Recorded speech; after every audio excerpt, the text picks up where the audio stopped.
Hola de nuevo, soy Xavier Arriarán del Pensamiento Positivo y la dictadura global va a ser la penúltima entrega de Los putos amos, historia de las élites financieras. Dejamos al anterior capítulo al final de la Segunda Guerra Mundial. Anteriormente habíamos visto cómo desde el Banco de Inglaterra hasta la Reserva Federal Norteamericana, estas élites financieras controlaban las fábricas de hacer dinero de los países más importantes del mundo, los mal llamados bancos centrales, y cómo a partir de la conferencia de Bretton Woods en 1944 el dólar se convirtió en la obligatoria divisa para las transacciones comerciales y económicas internacionales. Dólares impresos por la Reserva Federal, empresa privada propiedad de un reducido grupo de dinastías financieras. Esta divisa se basó en el patrón oro, o sea, que el valor de la moneda debía ser respaldado, garantizado por oro. Al finalizar la guerra, los Estados Unidos poseían el 80% de las reservas mundiales. El cambio se situó en $35 por onza de oro, unos 28,35 gramos, o dicho en plata. Si se quería comerciar fuera del país, se tenía que adquirir esta divisa. Debían comprar dólares, pagándolos con oro o sus divisas. Pero del mismo modo, podría exigirse la devolución del excedente de dólares, en el caso improbable de haberlo, en oro. Las autoridades monetarias o sus representantes estaban obligados por los acuerdos de Bretton Woods a convertir, de ser demandado, el equivalente de sus dólares en oro. Tantos billetes, tanto en oro. Evidentemente, también se crearon los organismos reguladores para el nuevo sistema, el Banco Mundial en 1944 y el Fondo Monetario Internacional, el FMI, en el 1945, aunque firmado en el 44. Posteriormente, en el 47, el Acuerdo General sobre Aranceles Aduaneros y Comercio, el GATT en inglés, que pasó a denominarse Organización Mundial de Comercio en 1994. No hace falta que te explique quién estaba y está detrás de ellos: los putos amos, los dueños del dinero, las élites financieras, la dictadura global. Toma nombres. En ese momento, el poder financiero sionista, que no judío, no te vuelvas a confundir, controlaba todo el proceso. En primer lugar, un mercado libre, el mundo. En lenguaje financiero le podemos llamar el monopoly, que después de la Segunda Guerra Mundial estaba dominado por la gigantesca e intacta infraestructura industrial yanqui, además de ser, como vimos en el anterior vídeo, por medio de nuestros queridos banqueros, banksters los llaman, el acreedor, el dueño de la deuda de todos los países, vencedores y vencidos, juez y parte. Además, la imprenta de hacer dinero del nuevo monopoly, la Reserva Federal. También las franquicias de venta de esos billetes para poder jugar, el Banco Mundial, el FMI y el GATT. Como no, los agentes encargados de comprarlos al por mayor, los bancos centrales, y finalmente las oficinas para revenderlos al público, los bancos. No se trataba solo de sacar beneficios de la guerra en sí es el mayor negocio, se trataba de no perder el ritmo, que no se escapasen vivos. La historia oficial te cuenta una retahíla de chorradas tratando de explicarlo bien. Que si acabar con el proteccionismo, que si evitar una recaída económica igual que la posterior a la Primera Guerra Mundial, que si la libertad y el derecho de todas las naciones al libre comercio en igualdad de condiciones. Es que me parto. Todo para disfrazar la burda chorizada. Todo marchó muy bien durante un tiempo, fue precioso. El negocio iba viento en popa. Sin embargo, la desconfianza acabó con el tinglado menos de 3 décadas después, sobre todo por la ingente cantidad de dinero emitida por la Reserva Federal para el financiamiento de la guerra de Vietnam sin incrementar su reserva de metal. Se hizo demasiado evidente que se habían imprimido muchísimos más billetes que el oro que había como garantía. Mientras que las reservas de oro se calcula que habían descendido un 20%, se habían ido fabricando toneladas de dinero. A cada billete ya no le correspondía la cantidad de oro estipulada. Entonces, oliéndose el marrón, varios países exigieron el canje de sus dólares por oro, como Francia, Inglaterra y Alemania. En mayo de 1971, la República Federal Alemana decidió abandonar los acuerdos de Bretton Woods. Otros más se fueron adhiriendo a la demanda de oro por sus dólares, y la tensión fue en aumento, tonto el último. Al final, el 15 de agosto de 1971, el presidente de los Estados Unidos, Richard Nixon, anunció, entre otras medidas, el fin de la conversión de sus billetes por oro. El impago de las obligaciones internacionales de oro fue un acto de bandidaje económico que, de haber realizado cualquier otra nación, posiblemente, o mejor, sí o sí, habría sido invadida o liberada, que dicen ahora. En el colmo del cinismo, Nixon declaró que lo hacía para defender el dólar de los especuladores.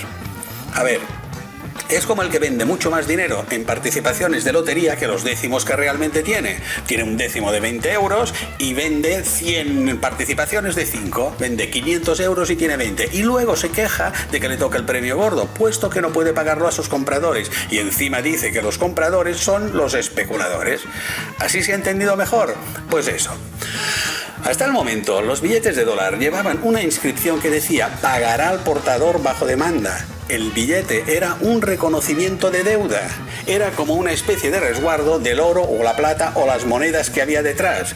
Pero a partir de entonces, nada de nada. El dólar solo tiene el valor real del material en que está hecho. Es un pedazo de papel pintado sin ninguna garantía ni respaldo tras él. Y así nos va. En este punto, ¿pudiera parecerte que el negocio se les había acabado? Pues no, otra cosa no, y vergüenza menos, pero estos se la saben larga. En 1973, el rey Faisal de Arabia Saudí aceptó un acuerdo con los Estados Unidos para cobrar su petróleo exclusivamente en dólares, recibiendo bonos del Tesoro yanqui como garantía, y a cambio ellos protegerían con su ejército a su régimen y sus pozos petrolíferos. Petróleo explotado por sus corporaciones sionistas. Yo te protegeré mi petróleo y además todos pasarán por mi caja.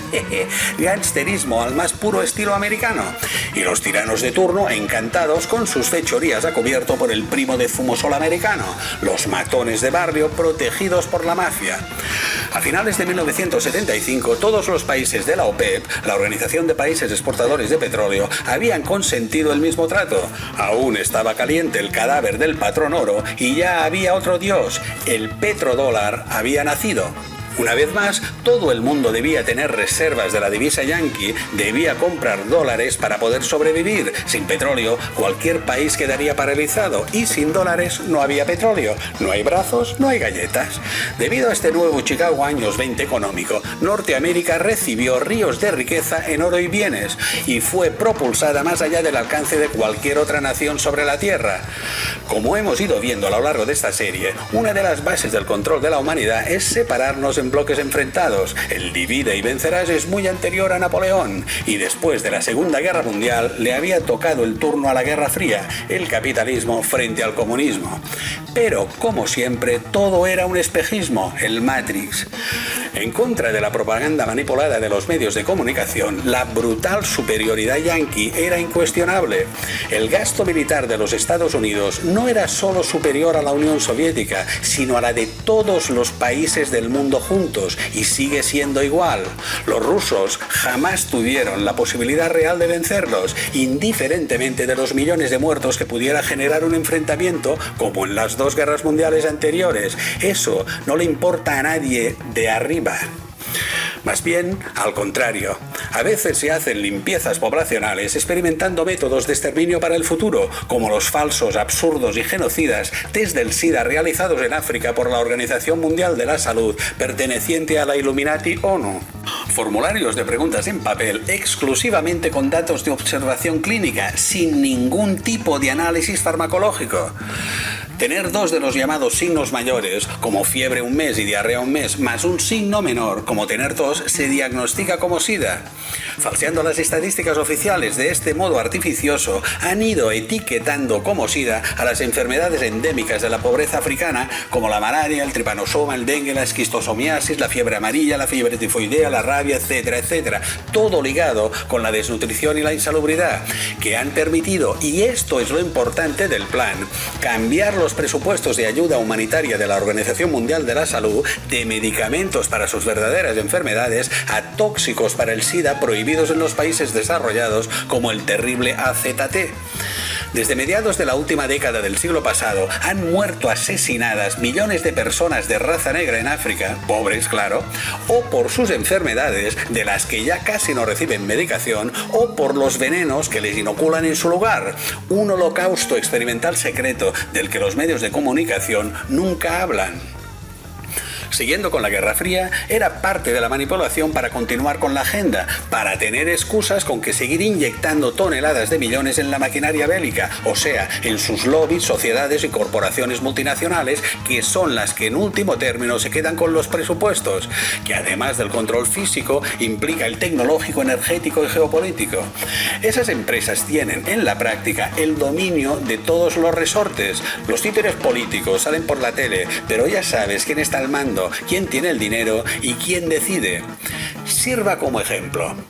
Después del 11 de septiembre, el Acta Patriótica, la ley antiterrorista promulgada por Bush, declaró alto secreto gran parte de la información relacionada con las guerras y el terrorismo, teóricamente por seguridad nacional. Sin embargo, periodistas independientes han denunciado repetidamente que la mayoría de nombres que aparecen en los documentos que han podido ser desclasificados posteriormente no pertenecen a los organismos gubernamentales implicados, tales como el Departamento de Defensa, el Pentágono o la NORAD, ni siquiera a los servicios de inteligencia como la NSA, la CIA o la FEMA. Los nombres mayoritarios que aparecen en esos documentos son de empresas multinacionales armamentísticas, tecnológicas y petroleras, que son quienes realmente mueven los hilos, determinando objetivos, planificando estrategias e indicando presupuestos a sus lacayos electos. Ellos son los que deciden qué, cómo y cuándo, los que gobiernan y sacan tajada. Bien, sigamos. Y la agenda continuó. Cuando fue desactivado el ya amortizado Pacto de Varsovia en 1991, tras la disolución de la URSS entre 1990 y 1991, liderada por el Illuminati Mikhail Gorbachev, parecía que la humanidad tendría, por fin, un momento de paz. Estás fresco o fresca. El nuevo enemigo lo habían estado gestando en las sombras desde hacía más de una década, el terrorismo islámico, planificado y financiado por los de siempre. A finales de los años 70, durante la administración Carter, los servicios secretos entrenaron a radicales islámicos en suelo norteamericano. En esa época fueron llamados mujahidines, los luchadores por la permanencia de la fe islámica. Es curioso que la mayoría de visados para ellos se realizasen desde embajadas de Arabia Saudí como Jeddah o Riad, las mismas que 20 años después expidieron los de los supuestos terroristas o los engaños o señuelos del 11 de septiembre, excepto para Mohamed Atta, que estaba en los Estados Unidos gracias a una beca de la Fundación Fulbright concedida por la CIA. Fíjate qué cosas. Su intención era enviar a estos mujahidines a Afganistán para desestabilizar el régimen prosoviético que gobernaba el país en ese momento. Después, los medios de comunicación nos contaron que aparecieron para luchar contra la invasión rusa posterior. Es rotundamente falso, fue antes, para provocar la reacción rusa. Zbigniew Brzezinski, Illuminati miembro del Consejo de los 300, el CFR y la Comisión Trilateral, siendo consejero de Seguridad Nacional en el gobierno de Jimmy Carter, lo dejó bien claro. Ahora tenemos la posibilidad de dar a la URSS su propio Vietnam. ¿Cómo así fue?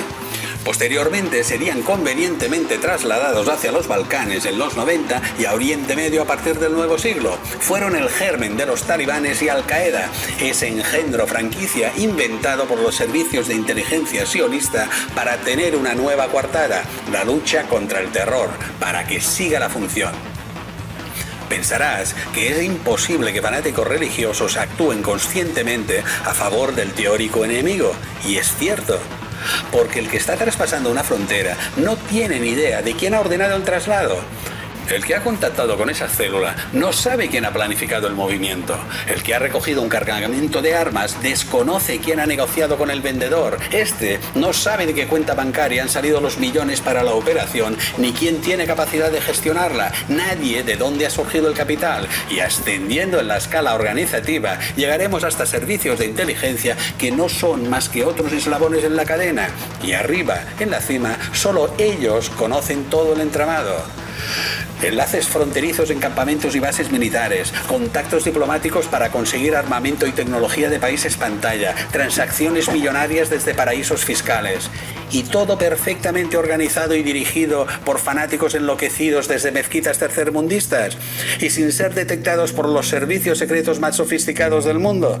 ¿De verdad crees toda esta serie de patrañas? Volviendo a lo nuestro, desde noviembre del 2000, Irak empezó a vender su petróleo solo en euros. ¿Malo?